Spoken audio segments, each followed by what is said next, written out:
Oke, di video kali ini gue akan ngebahas terkait fitur di Face API, gimana caranya kita bisa melakukan ekspor suatu file dari server kita ke klien.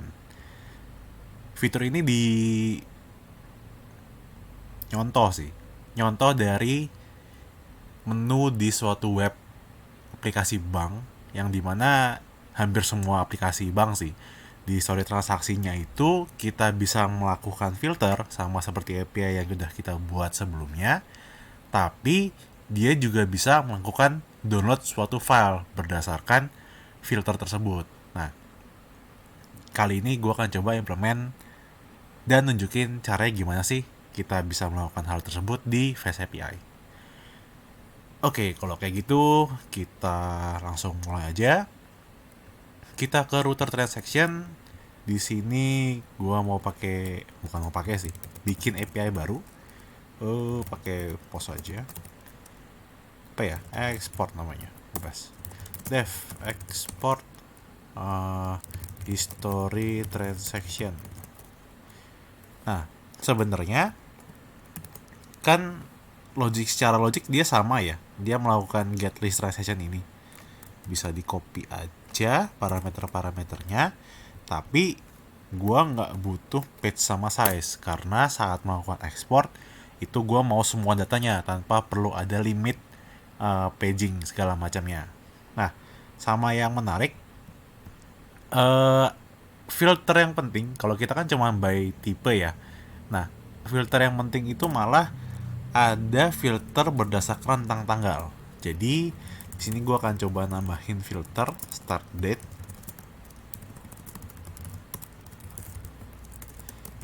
sama end date.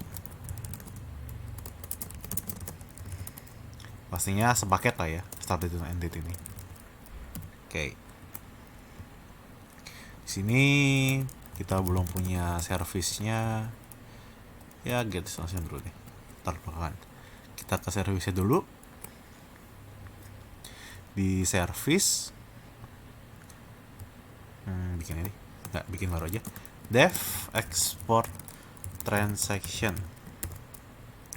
Filter kan parameternya sama kayak get list filter ini, get list transaction, cuman nggak ada page sama size karena udah kita ganti start date dan end date.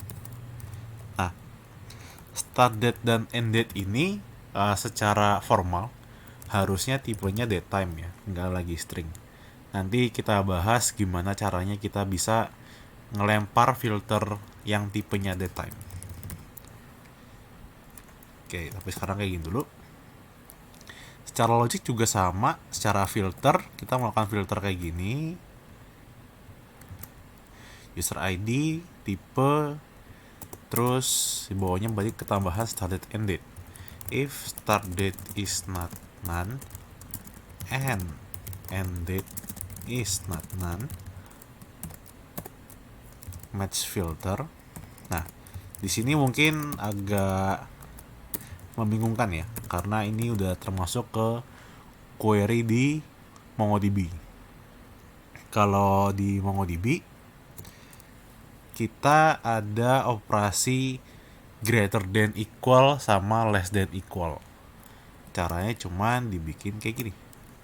Greater than equal berarti GTE itu harus lebih besar sama dengan tanggal mulai kita, dan less than equal dari tanggal akhir kita.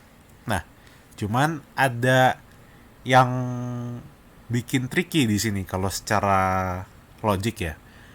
Kalau misalkan kita mau dapetin nih data transaksi di tanggal 14 Mei sampai 18 Mei. Nah, kan gue maunya dapat data transaksi itu sebenarnya tanggal 14 Mei jam 00 sampai 18 Mei jam 23.59.59. Kalau misalkan gue pasang kayak gini, seolah-olah gue cuma dapetnya nanti yang tanggal 14 Mei jam 00, karena by default kita cuma hitung ya jamnya 00. Yang end date kalau kita masukin tanggal 18, nanti jadinya 18 Mei jam 00. Jadinya yang 18 yang tanggal 18 di atas jam 00 tuh nggak akan ke query gitu. Nah, cara ngakalinya kalau gua sih biasanya ini gua tambahin 1 hari. Jadi tambah, namanya kita pakai time delta from the time, ditambahin 1 hari. Nah, jadinya kalau secara query ini akan tanggal, kalau misalnya tadi input 18 ya, bakal 19 Mei jam 00. Jadinya tanggal 18 itu full semuanya akan ke query. Cuman isunya kalau misalkan kita query end date-nya itu 19 Mei jam 00, jangan lagi pakai equal, cukup less than aja, kayak gitu. Oke, ini gua hapus aja komennya. Oke, secara filter udah. Nah, kalau misalkan kebayangnya ya, saat kita mau melakukan ekspor suatu file, apalagi data transaksi, kan biasanya bentuknya tabel tuh. Nah, tabel ini dia punya nama kolom. Terus jadi pertanyaan, ini saat kita nge-query ke database, sedangkan database kita itu kan isinya ini ya, data transaksinya ya. ID, created underscore time, tipe, notes, user underscore ID. Nah, gimana caranya kita bisa ngambil field-field yang mau kita tampilin aja. Nah, itu di MongoDB namanya adalah projection. Kalau tadi yang kita lakukan adalah query-nya, match filter lah. Nah, ada yang namanya projection. Projection ini biasanya gua lengkapin di bagian skema. Jadi di sini gue bikin class method. Di sini gue bilang mau project export, misalnya kayak gini. Kan dia cuma gitu ya. Nah, dia cuma langsung return sih. Nah, projection ini sebenarnya kita secara basic kita bisa kayak gini. Oh, mau nampilin tipe, itu kita set 1. Terus kita mau nampilin notes, kita set 1.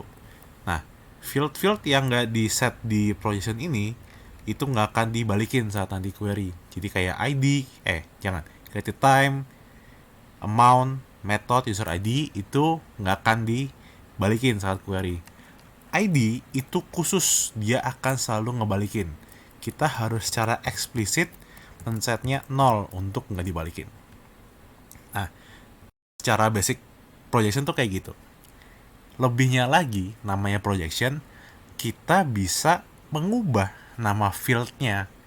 Yang awalnya kita tipe nih, misalkan oh nanti mau langsung dong balikannya tipe dengan huruf kapital misalkan. Itu bisa aja kita pakai kayak gini. Kita set nama kolomnya di sini, dan di sini kita harus nge-reference ke field yang kita mau ambil value-nya. Ya, sangat fleksibel sih. Sangat fleksibel banget malah. Oke. Kalau kayak gitu, gue mau nampilin tanggal transaksi, saksi, created at atau time sih, time, tanggal, tipe, terus ada nominal, itu ngambil dari amount, terus apa lagi, notes, catatan, notes, metode.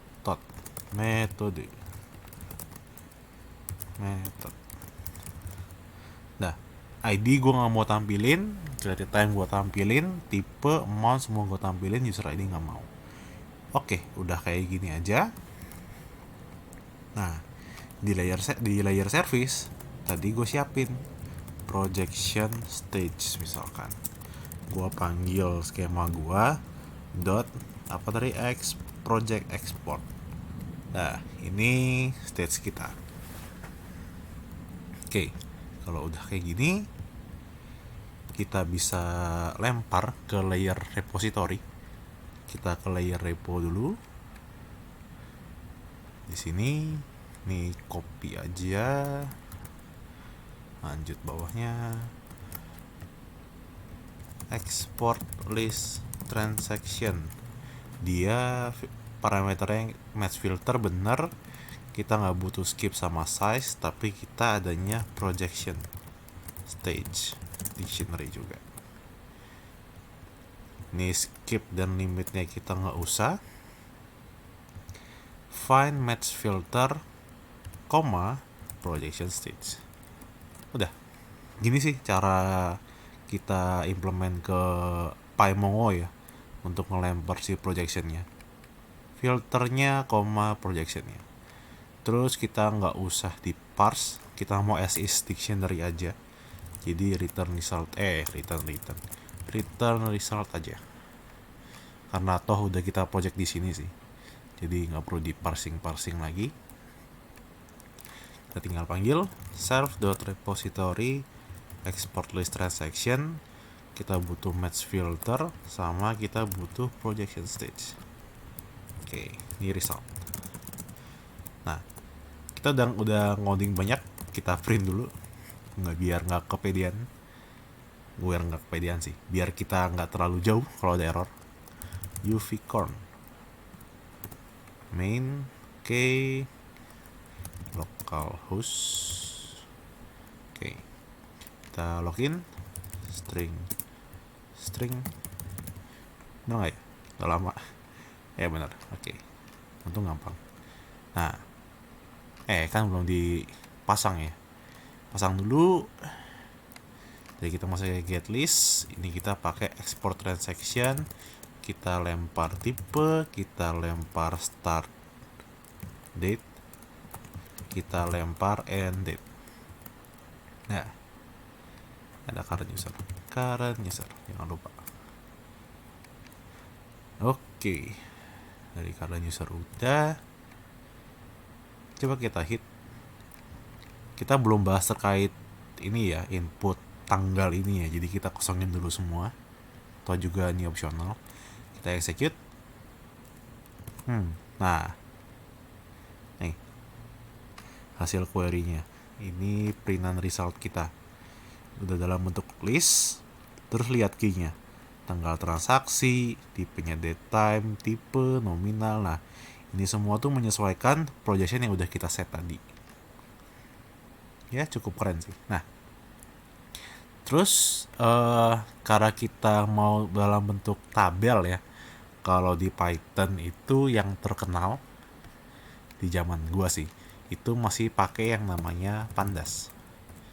Dia berbentuk data frame. Kita bisa sangat mudah sih untuk mentransformnya jadi bentuk file yang tabel, bisa CSV, bisa Excel. Berarti di sini harus install pandas dulu. Pip install read requirements. Oke. Terus di sini gue perlu import pandas. Import pandas SPD. Bebas sih. Pandas aja biar nggak bingung.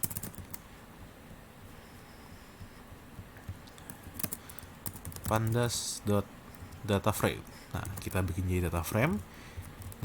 Dia terima datanya bisa list like atau data frame atau dictionary atau iterable bla bla, termasuk yang punya kita kan tadi list of dictionary, jadi masih bisa masuk. Result df untuk data frame. Coba kita print lagi data frame, kita save, server kita mati, kita hit lagi. Nah, udah cakep nih bentuknya nih. Terus kalau dari sini gimana caranya nampilin ke depannya dalam bentuk file? Ini kan masih data frame. Ada yang namanya df.to, ada Excel, ada kita bisa balikin dictionary lagi atau bisa CSV. Gue pakai CSV aja biar enteng. Cuma kalau mau Excel bisa aja. CSV nggak apa-apa sih. result file, enggak, content file def.csv. Gua mau separatornya itu titik koma. Nah, dengan file ini yang gue balikin. Oke, udah kayak gini. Berarti di routernya saat gue panggil, dia itu udah ngebalikin ini df.csv. Yep. Oke. Udah dalam bentuk itu. Nah, ini jangan langsung return, ini kita konten aja. Konten sama dengan. Oke. Nah, di Fast API kan kita udah pernah pakai yang namanya JSON response ya.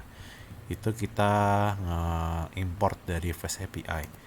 Sebenarnya kita juga punya tipe atau jenis response yang lain. Salah satu yang akan kita pakai di sini adalah streaming response. Nah, di sini gua agak lupa. Sejujurnya agak lupa. Ada header yang harus di-set. Fast API return CSV file. Sayangan kita Stack Overflow.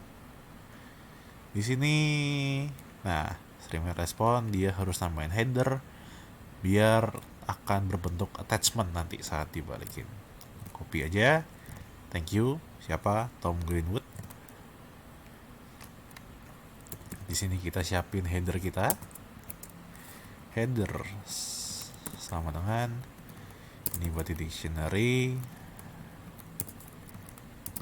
attachment, dan ada nama filenya. Oke, ini header yang kita siapin ya. Kita bisa return streaming response. Itu kita bisa ngeiterasi konten kita. Konten, ya konten. Masih variabel kita konten. Aduh, jangan deh. Content file. Nah, content file. Nah, ini sama headersnya kita pakai headers ini. Oke, kita coba dulu apakah jawaban Stack Overflow tadi membantu. Kita execute. Internal server error. Built-in function object is not subscribable. Oke, sorry, ada typo. Ini harusnya manggil function iter ya. Kenapa langsung iter dari content file, list dari content file. Oke, kita coba lagi. Nih setelah ngeliat dari sini. Kita execute. Nah, balikannya berupa kayak gini nih. Kayak hyperlink download file. Kalau kita klik, kita akan nge-download suatu file CSV yang kalau kita buka, nah, isinya sesuai data yang kita minta. Nah, di sini kalau diperhatiin ya, ini ada nama file yang sebenarnya kita bisa ubah-ubah. Kalau mau diubah, kita bisa ke layer service. Di sini sebenarnya better di generate di sini sih file name-nya. Kalau gue pribadi sih. File name, history, transaksi. Biasanya di sini ada sesuatu yang bikin dia unik. Bebas, kalian bisa set sendiri. Kalau gue nyantuin di sini gue balikin dua berarti. Content filenya sama nama filenya. Nah, di sini content file, file name. Terus ini akan menggantikan yang di sini. Nah, string format. Nah, kita save. Kalau kita hit lagi, udah sesuai namanya di headernya history transaksi. Kita download. Yup, udah sesuai juga. Sesuai sama header yang kita set. Nah, itu udah berhasil kita nge-export suatu file dari API kita.